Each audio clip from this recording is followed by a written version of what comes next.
Всем привет из осеннего Буэнос-Айреса. Меня зовут Наташа Макеева. Вы на канале Макей Вэй. В этом видео я расскажу вам всю правду про зиму в аргентинской столице. Покажу, почему на улице теплее, чем дома. Поделюсь лайфхаками, как сделать здесь зимовку комфортнее. Ну и просто погуляю вас по разным улицам и районам осеннего Байреса.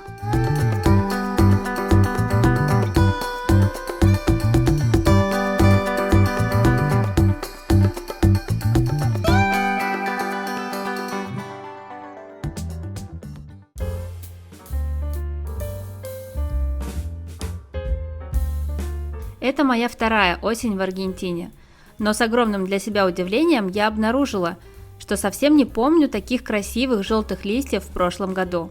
В моей памяти отпечатались только 3 дерева гинко-билобы, покрытых золотыми листьями. Я их видела каждый день на прогулке с собакой. Все улицы я помню уже с голыми деревьями. Наверное, из-за стресса от переезда мой мозг не был способен увидеть или запомнить красивые осенние картинки. Про свою депрессию и о том, как я с ней справлялась, я рассказывала в этом видео о первом годе в Аргентине. В этом же году осень ворвалась стремительно в мои панорамные окна. Знали ли вы, что осенние месяцы в Аргентине – это март, апрель, май и июнь? Да, официальной датой начала осени здесь считается 21 марта, когда все северное полушарие в мае готовится к лету, южное полушарие утепляется. А еще в холодное время года мы радуемся северному ветру, потому что он дует на нас теплом прямиком с экватора. В отличие от средней полосы России, в Буэнос-Айресе не так много деревьев, которые сбрасывают листву на зиму. В основном это клены, вязы, ясень и гинко-билоба. Кстати, эти деревья создают ту самую атмосферу золотой осени. Особенный вид имеют аллеи из гинко-билобы. Только посмотрите на эту красоту рядом с известнейшим кладбищем Реколета. Подробный видеоролик об этом некрополе уже ждет вас на моем канале. В нем я рассказываю историю создания города мертвых, показываю устройство шикарных мавзолеев и, конечно, делюсь легендами о местных призраках. Обязательно включите это видео сразу, как закончите смотреть это. Еще в Буэнос-Айресе многие улицы высажены платанами, которые также сбрасывают листья на зиму, но мне не очень нравится, как они выглядят. Просто высохшие коричневые листочки, больше напоминающие мусор. Зато платаны создают шикарную тень летом и незаменимо спасают от жары. Будем считать платаны летними деревьями, а не осенними. Остальные деревья сохраняют лиственную крону, поэтому город всю зиму имеет довольно зеленый вид. В этом году апрель и май были по-зимнему холодными. Температура воздуха ночью иногда приближалась к нулю, а днем порой даже при 15 градусах тепла было промозгло и неуютно из-за высокой влажности.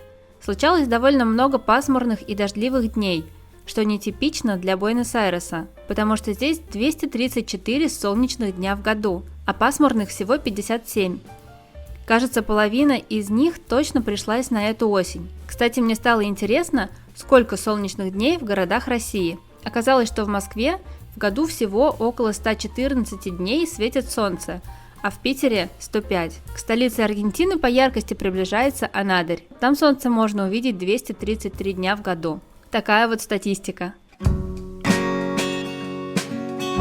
С 21 июня у нас наступит зимний период, а в отличие от осени, зиму я помню хорошо. Часто зимой на улице оказывается теплее, чем в помещении, особенно в солнечный день. Так происходит из-за особенностей местных квартир. Дело в том, что в Аргентине очень редко можно встретить центральное отопление.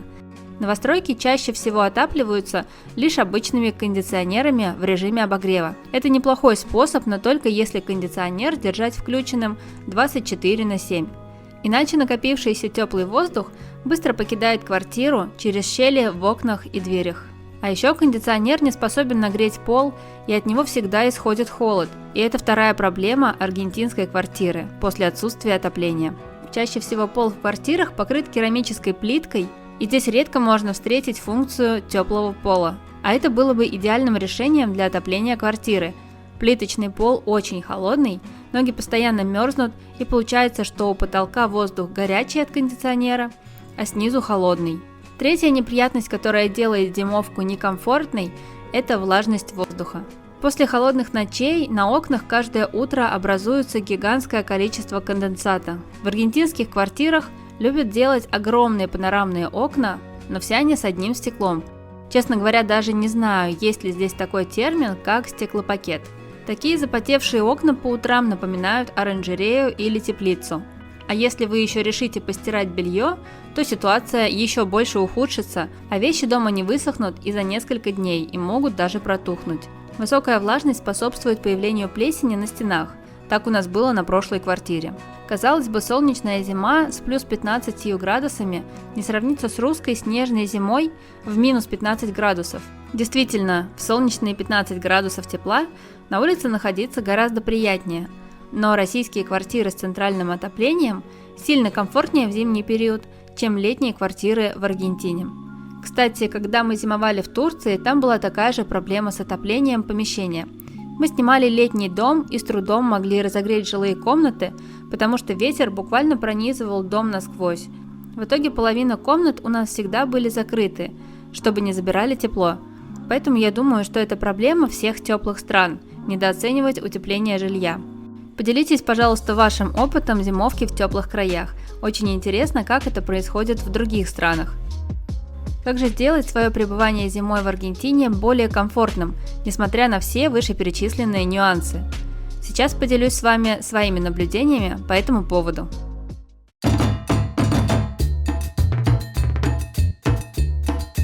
Чтобы получить удовольствие от зимы в Буэнос-Айресе, во-первых, обязательно озаботьтесь наличием теплых вещей и одевайтесь многослойно. Бывают дни, когда даже подштанники и шапка-ушанка совсем не лишние. Хорошо иметь теплый флисовый костюмчик, зимнюю куртку, шарф, перчатки и шапку.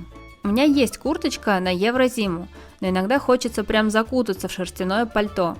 Я пошла в торговый центр присмотреть верхнюю одежду в каком-нибудь масс-маркете, но цены совсем уж выглядели недружелюбно.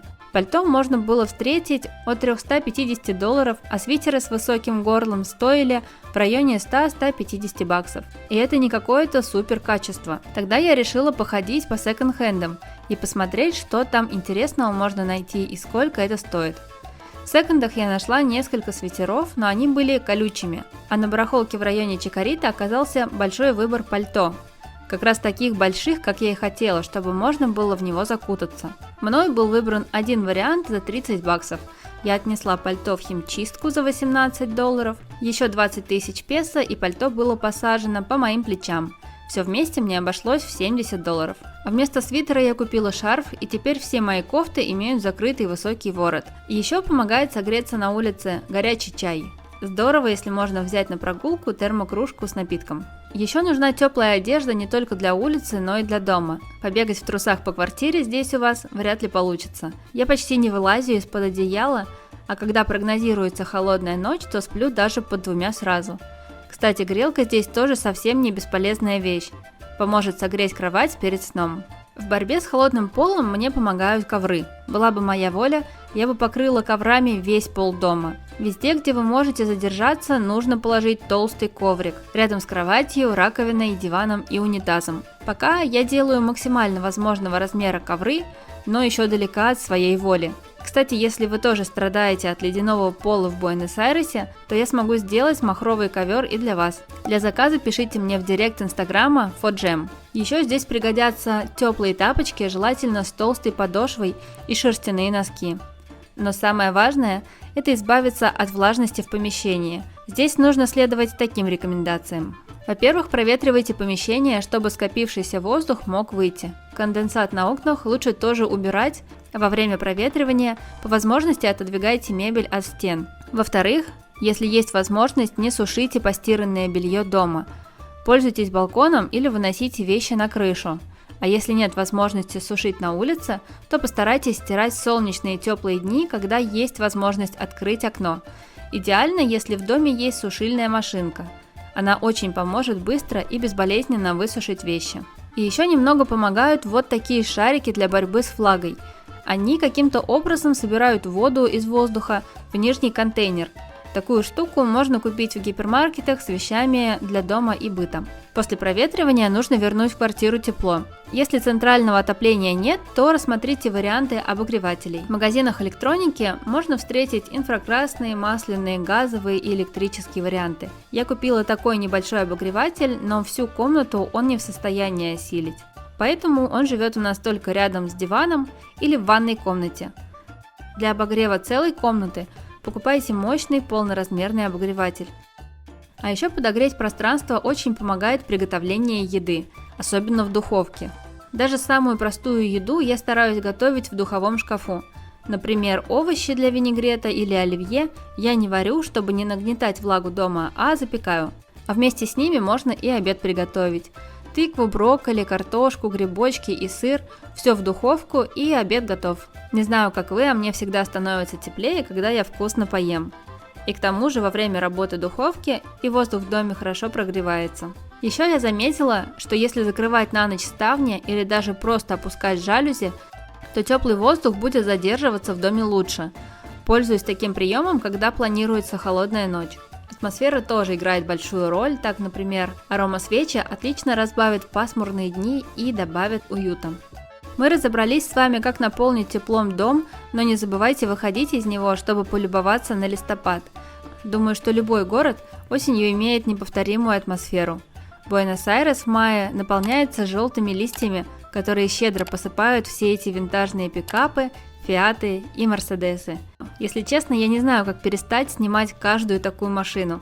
Мне очень нравится их эстетика и шарм. В общем, есть много поводов, чтобы не сидеть дома в холодное время года. А если погода солнечная, то это к тому же отличная возможность погреться и сэкономить на счетах за электроэнергию. Думаю, что именно поэтому многие аргентинцы предпочитают проводить дни в кафе или в парке. Тем более, что недавно стоимость электроэнергии подняли в 3 раза. Еще отдельным пунктом хочу обратить внимание на такой способ согреться, как горячая ванная. Скорее всего, это тоже не сильно вам поможет согреться здесь зимой. Дело в том, что ванные в аргентинских квартирах, по крайней мере те, которые мне встречались, сделаны из какого-то материала, который не нагревается или не удерживает тепло. Получается, что когда набираешь горячую воду в ванную и погружаешься в нее, то ты все равно сидишь попой на холодной ванной, и вода очень быстро остывает. Это особенно неудобно, если в доме нет центральной горячей воды и она нагревается бойлером. В этом случае объема нагревательного бачка может не хватить, чтобы наполнить ванную, и придется ждать следующей партии горячей воды, сидя в остывшей воде. Но совсем недавно в Буэнос-Айресе случилось грандиозное для меня событие. Этой зимой здесь открылась настоящая русская баня с паром и вениками. Это просто новость, сенсация для меня и таких же ценителей банной культуры, как я. Дело в том, что я уже много лет хожу в баню каждую неделю, и когда переезжаю в разные города и страны, то всегда ищу вариант погреться в сауне или хамаме, но номером 1 для меня всегда является русская баня. Конечно, зимой возможность погреться в парной – это бесценно. И я предлагаю вам прямо сейчас отправиться со мной в русскую баню в самом центре Буэнос-Айреса. Баня находится в одном из центральных районов города, рядом с Розовым домом. На узкой улице среди колониальных особнячков находим низкоэтажный дом с белыми стенами и панорамными окнами.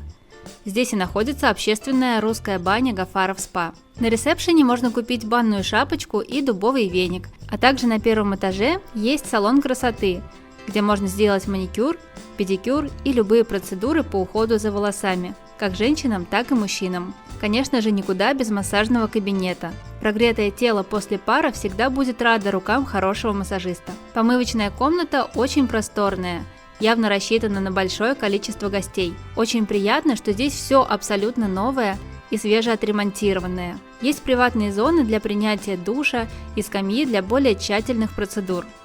Конечно, нас в первую очередь интересует парная комната, а здесь она шикарная, с настоящим русским паром. Это практически уникальная возможность попариться веничком в Буэнос-Айресе. Давно забытое чувство. Я не держала в руках веник уже больше года.